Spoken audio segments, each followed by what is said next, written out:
Hola, hoy vamos a hablar sobre las concepciones del currículo e historia del currículo oculto para el curso de Tradiciones y Paradigmas en Pedagogía de la Universidad de Antioquia. Las integrantes, María Camila Ibarra Paz y mi persona, Dayana Muriel Osorno. Primero vamos a empezar con las definiciones de algunos autores sobre qué es currículo. Nuestro primer autor es John Franklin Bobbitt, que en 1918 nos definió el currículum de dos maneras. Una, como el rango total de experiencias, dirigidas o no, comprometido en desarrollar habilidades del individuo. Y la otra, como la serie de experiencias de entrenamiento conscientemente dirigidas que las escuelas emplean para completar y perfeccionar ese desarrollo. Y es en este sentido en que los profesionales de la pedagogía emplean el término. Nuestros siguientes autores, Caswell y Campbell, que en 1935 nos definen el currículum como un conjunto de experiencias que los alumnos llevan a cabo bajo la orientación de la escuela. Ahora, el autor Ralph Tyler, quien ha jugado un papel importante en el desarrollo de la teoría curricular, escribió en 1949 que el currículo son todas las experiencias de aprendizaje planeadas y dirigidas por la escuela para alcanzar sus metas educacionales. Ya en 1962, autores como Corney y Koch nos mencionan cómo el currículo son todas las experiencias que los estudiantes llevan a cabo bajo la tutela de la escuela. Y el autor Dotter nos dice que el currículo es un documento con un plan detallado del año escolar en términos de programa. Finalizamos con la autora Hilda Taba, quien en 1962 planteó que todos los currículums están compuestos de ciertos elementos, metas y objetivos específicos, indica alguna selección y organización del contenido, implica o manifiesta ciertos patrones de aprendizaje y enseñanza y finalmente incluye un programa de evaluación de los resultados.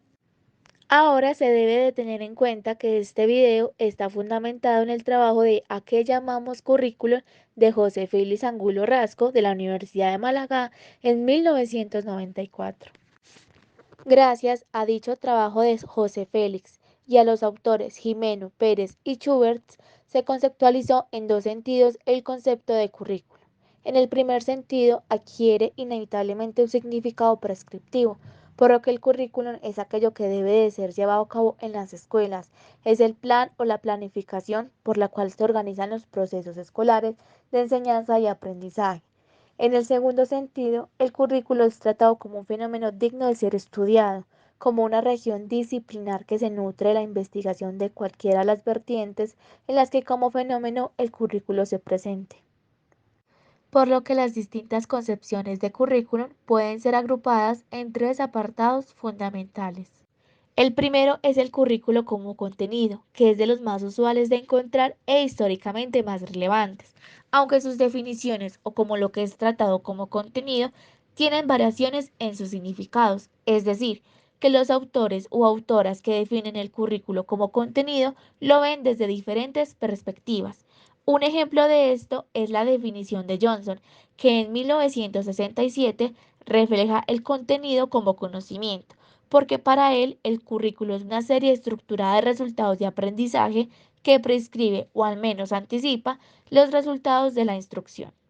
Otras perspectivas es ver el contenido como conocimiento cultural, lo que es importante destacar que todo currículo debe de incluir y tener en cuenta el conocimiento cultural, educativo y social, por lo que un currículo visto solamente como cultural deja fuera diferentes aspectos que deben de ser incluidos en la educación de los alumnos y las alumnas.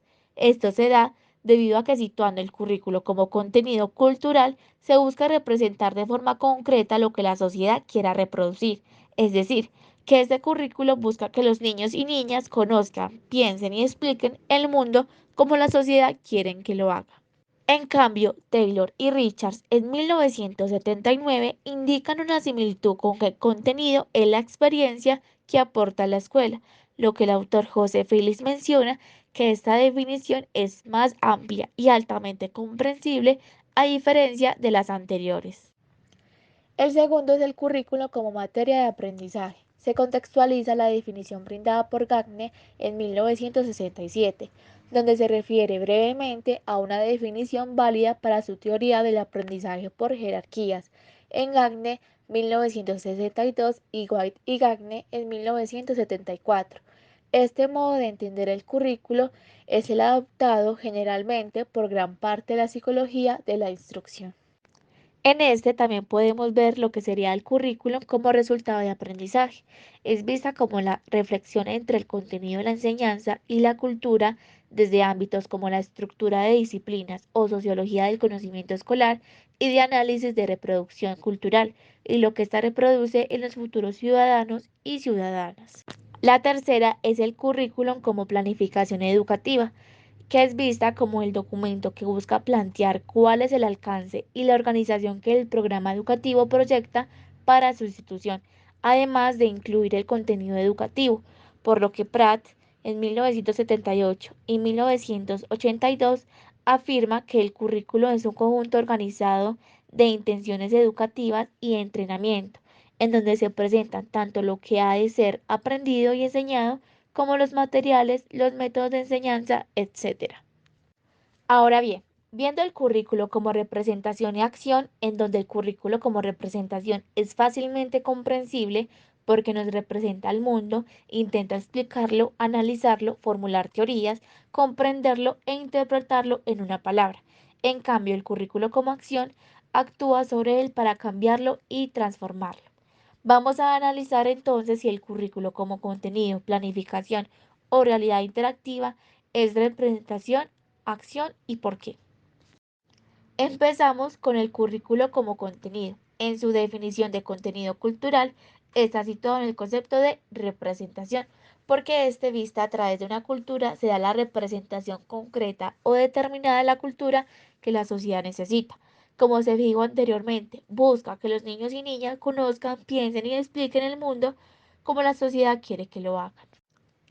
Ahora, en el currículo como planificación, se debe tener en cuenta que al planificar también se especifica y establece representación, aunque en esta no se debe de tomar solo los elementos vitales de planificar la escuela, sino también del contenido que quieran adoptar, por lo que esos factores llevarán a una acción, lo que nos lleva a decir que el currículo como planificación puede verse como una representación de la acción. Y viendo el currículo como realidad interactiva, es vista como la acción misma y práctica docente y educativa con la realidad de la sociedad que lo rodea. Siguiendo con la temática, nos enfocaremos ahora en un tipo de currículo, que como se mencionó al inicio, será el currículo oculto. Este consiste en aprendizajes como valores, actitudes, significados o prácticas que no se dan de manera explícita ni intencional en el contexto escolar y en el proceso formativo. Ejerce su influencia mediante el ejemplo de los profesores dan a sus alumnos, mediante lo que se ve, lo que se oye, pero se transmite y se recibe de manera inconsciente, siendo vehículos de transmisión del currículo oculto las formas de lenguaje, materiales curriculares, claramente usados en las aulas, ciertas medidas disciplinarias, la arquitectura y prioridades curriculares. Hablando un poco sobre la historia del currículo oculto, es importante nombrar que sus estudios surgen a principios del siglo XX con Philip Jackson, pedagogo estadounidense, profesor de la Universidad de Chicago e investigador de las ciencias humanas y sociales, el cual nace el 2 de diciembre de 1928 en Vineland, Nueva Jersey. Es considerado el creador del término currículo oculto, afirmando en su célebre libro La vida en las aulas, en el año de 1968, la siguiente frase: lo que el alumno aprende en la escuela no es solo lo que aparece en los documentos curriculares, sino algo más complejo, como es el conjunto de reglas y normas que rigen la vida escolar, sentimientos, formas de expresarlos, valores, formas de comportamiento y adaptación a distintos ámbitos. Estos aprendizajes que no aparecen declarados en los proyectos curriculares oficiales los denominó currículum oculto, lo cual se da a través de las interacciones sociales entre pares y el docente. Parámetros sociales como conductas, actitudes o gestos y experiencias o vivencias fuera del currículo. Jackson plantea que en algunas escuelas es poco o nada lo que los estudiantes pueden decir a la hora de determinar el currículo, mientras que en otras se utiliza la planificación de los alumnos para incrementar el carácter significativo de la experiencia. Analiza también la importancia que tiene la modificación del currículo para enlazar los intereses y necesidades naturales de los alumnos como pieza clave de una educación progresista. Posteriormente, Benson Snyder, psiquiatra y director del Instituto de Tecnología en Massachusetts, es quien va a desarrollar el concepto de currículo oculto en su obra nombrada igualmente como Currículo oculto, que apunta a la cuestión de por qué los estudiantes abandonan los estudios, especialmente los mejor dotados. Otros autores, como John Dewey, exploró el currículo oculto de la educación en sus trabajos de principios del siglo XX, en particular en su obra Democracia y Educación. Otro autor también muy importante, como Jonathan Kosol, han examinado los efectos del currículo oculto. Él especialmente en temas como la desigualdad social, la calidad educativa o la desigualdad en las escuelas. En cuanto a las características, tenemos primero que todo que el currículo oculto está presente durante todo el aprendizaje sin ser consciente de ello, porque como se mencionó anteriormente, este se transmite a través de las interacciones cotidianas, como el hecho de que un estudiante aprenda normas de comportamiento, valores y creencias a través de la forma en que los profesores y los compañeros se comportan entre sí, o por ejemplo también el aprendizaje sobre ciertos roles de género a través de libros que se leen, películas y también hasta con los mismos materiales didácticos. Como segunda característica es que tiene diversas formas de inculcarse en el alumnado, ya que como mencionamos, se puede dar a través de las interacciones con el docente, los pares, los recursos educativos que se usan en clase, entre otros. La tercera característica es que por lo general no se evalúa tangiblemente, ya que su obtención va más allá del aprendizaje de un contenido. Esto es claro, ya que ciertos valores, normas y actitudes no son fáciles de medir o evaluar al ser criterios subjetivos. Y como cuarta característica es que acostumbran a hacer actividades rutinarias, hechos presentes en el aula, experiencias, como por ejemplo las reglas de clase, las formas de organización del aula pueden transmitir ciertos valores y creencias. El currículo oculto tiene tanto sus ventajas como desventajas. En cuanto a las primeras, tenemos el incentivar los valores y perfil del ciudadano. Claramente, los valores que son de relevancia para la ciudadanía, como la tolerancia, la solidaridad, la curiosidad, la creatividad, entre otros. Esto se promueve en el aula a partir del respeto de las opiniones entre todos o actividades que fomenten la cooperación. Otra de sus ventajas es que no está regulado, lo cual permite la flexibilización y creatividad en el aprendizaje, siempre y cuando el profesor quiera tomar conciencia de lo que se va a transmitir sea positivo a sus alumnos.